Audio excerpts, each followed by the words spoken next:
Good morning, good afternoon, good evening, good day. It's Gord, your hurtin' hippie, and you know what? It is about 6 p.m. on Father's Day, and I have had what will probably go down in my history as my best Father's Day yet.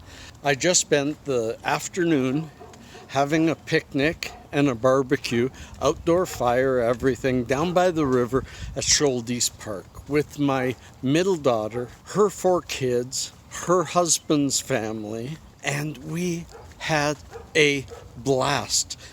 Let's start up the music. Let's think about fun and family, and let's just watch what happened.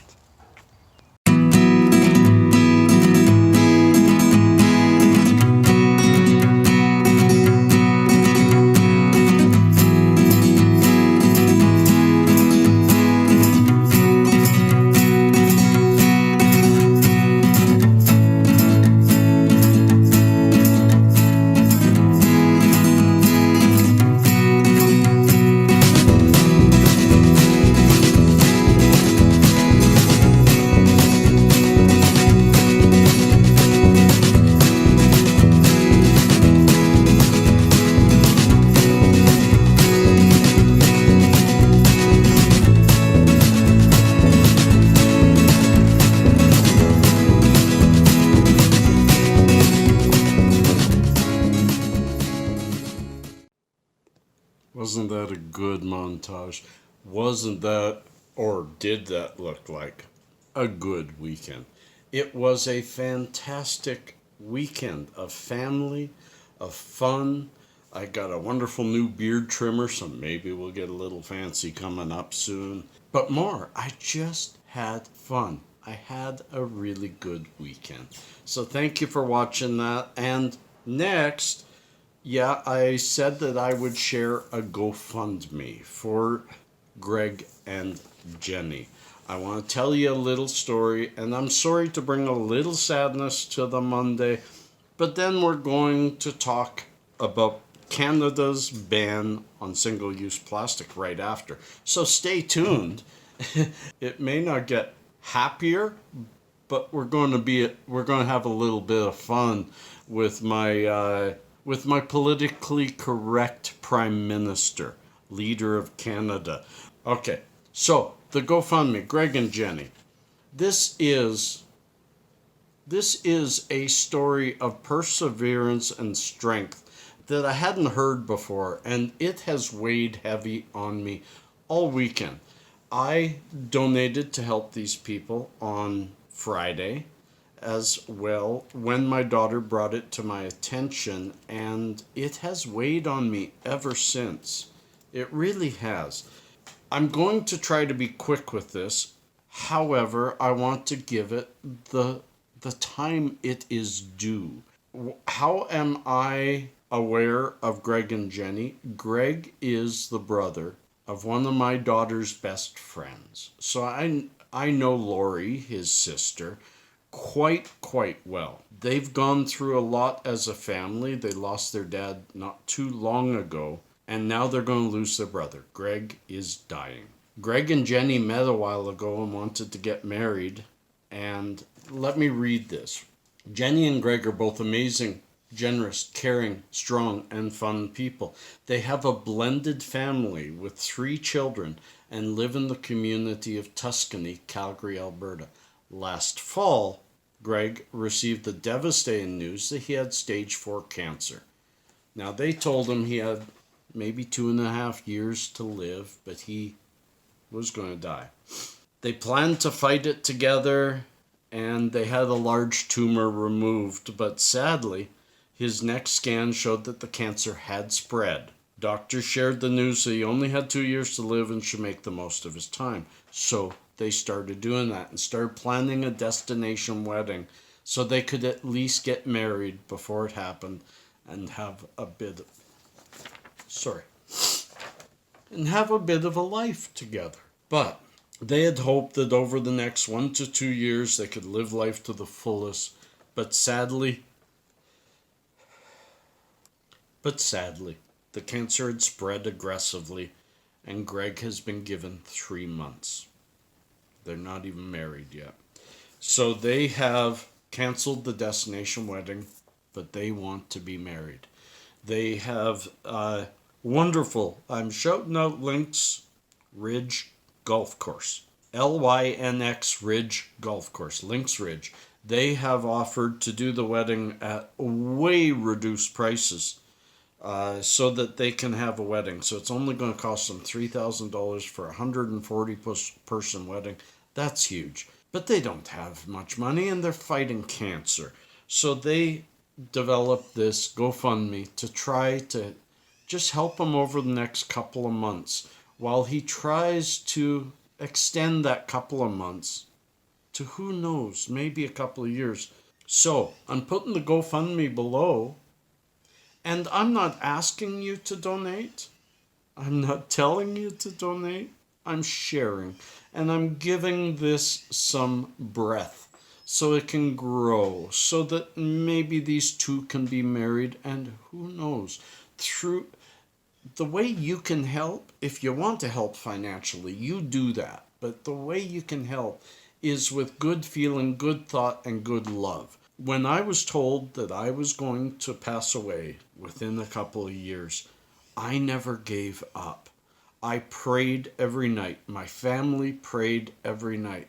And I'm not saying that prayer works. I'm saying there's power in prayer and wishes and thoughts. So please give them yours. Give them good thoughts. If you just close your eyes and send some good thoughts their way, if 1,000 people do that, imagine how much that can build up.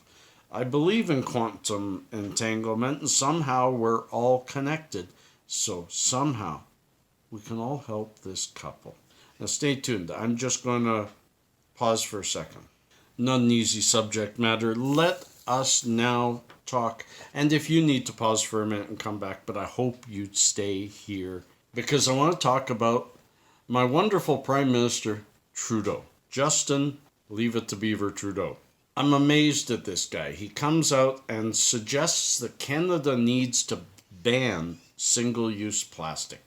Then he goes on to talk about how dangerous they are, and he uses a study that was done by a 9-year-old kid to say that Canada uses 5.7 million straws per day. That is, I forget what he said, 57 million straws per day or 5.7, doesn't matter. That works out to 1.6 straws per Canadian every day. Are you using a straw every single day and throwing it away? But even further than that, okay, even if his stats are wrong, of course we should look at trying to make this world a better place. But can we stop doing the virtue signaling and, oh, look at me, I'm so powerful that I'll ban plastic straws and we'll fix that nasty ocean, when it isn't going to do a damn thing. The straws in the ocean, and I'm serious about this, are not coming from Canada. They're not coming from USA. Us banning plastic use straws is not going to do a damn thing. There is a study that, and I don't have it, but if you ask, I'll give you a link to where they might have a link to the study. Doesn't matter. 95% of the ocean plastic is from Africa and South Asia, from the coastal and very poor countries along those continents, that their method of waste management is to take your garbage and throw it down by the beach and let the tide take it away. What is required is an upgrading of waste management in these areas while we work on cleaning the ocean. Look where the garbage comes from. Us fixing our plate when our plate is all not even broken seems to be just, again, virtue signaling. I'm not saying left or right. I'm saying this is stupid. if we really want to fix the world's oceans and all the plastic in it, we've got to also go after fishermen, because most of the deaths in the ocean are caused by fishing nets and other crap that fishermen have just abandoned in the ocean, and the plastic being used in third world countries. I mean, also, it's been, well, let's just say that look at Canada. We have the Great Lakes. 5 of the largest lakes in the world are in Canada. And, well, one of them sneaks down into the U.S. there, and they try to claim that, but they're ours. They're ours. It's our water. And those 5 huge, they're like oceans, those 5 lakes, I've been on every single one of them.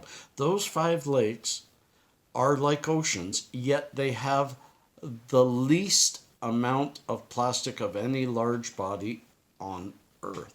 Why? Because we've got good waste management already. Trudeau, find something else to do your virtue signaling. Stop making it sound like we throw away straws, like all of Canada is spending every day flying down to Vancouver or Halifax and throwing straws into the ocean. We're not doing it. We're not responsible, but we could sure help teach those continents, those countries, how to better manage their waste. I've really gone on a tangent on that because I hate virtue signaling. I believe in fixing things, but let's look at where the problems exist and let's fix them at origin. It's the same as the pollution on Earth. The Western countries have done amazing over the past 20 years at reducing the amount of pollution going into the air and controlling the amount of pollution going into the air with CO2 scrubbers and all these different things. The pollution is coming from the third world countries that are poor and don't have our support yet. If we support them, we can do better, but it's so much easier to just say, I say we ban single-use plastic. There. Now elect me again. Tired of politics, tired of bullshit. Let's do it right. Hey, they're not going to fool the hippie, and they're not going to fool the hippie's friends. Peace and cheers, friends. Love and harmony. Catch you on the other side. And I hope you see somebody without a smile today, because it means you can do something about it. Smile at them. Make them smile. You'll have another one behind it. And if they smile, you'll have a bigger one behind it. Peace and cheers.